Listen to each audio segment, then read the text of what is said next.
qu'est-ce qu'un état de prière? Je vais vous la mimer. C'est... Donc, on s'ouvre, on tend vers, on s'expose, on est prêt à recevoir. Une fois qu'on a fait, on établit ce contact, on plonge dans le cœur, on est dans la présence avec le Seigneur.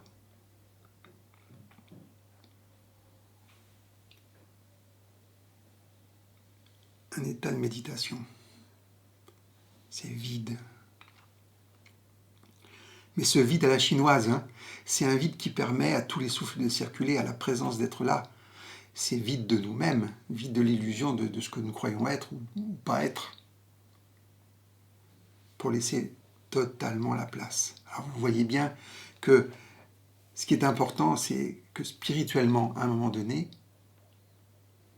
on puisse avoir donné totalement notre cœur au Seigneur, pour qu'on n'ait plus toutes ces phases à faire, puisque finalement, quand ça a été fait, ce cœur ne nous appartient plus, cet espace du cœur ne nous appartient plus, il appartient au Seigneur. Et évidemment, nous sommes bienvenus, donc on est avec lui dedans, donc on n'est pas exclus. Les gens ont peur. Ils ont peur, on parle dans la spiritualité de dissolution, de fana, d'anéantissement. Les mystiques, ça leur va, parce que je dis, bon, j'y vais, parce que, en Dieu, pourquoi pas.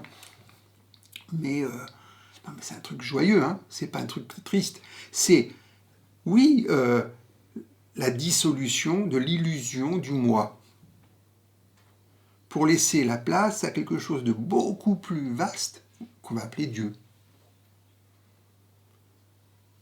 Et finalement, quand on le fait, on se rend compte que ça a toujours été sa place à lui. Et que quelque part, on est un peu usurpateur, on croit que...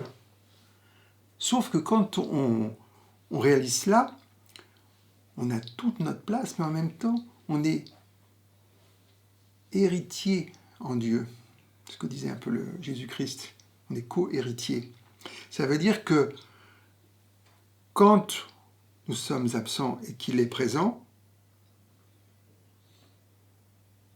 toute sa création est là. C'est pour ça que dans toutes les voies, on parle de ça, on dit que nous portons tout l'univers. Oh, c'est quand même quelque chose, c'est quoi? Qu'est-ce que ça veut dire?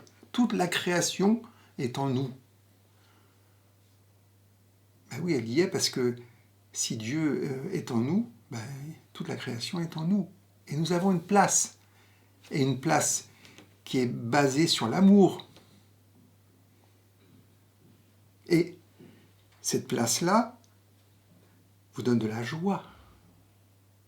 Je ne parle même pas de félicité, parce que félicité, c'est quand on est parti dans une expérience extraordinaire, samadique, etc. Non, une joie qui est là, d'être enfin soi-même, réellement.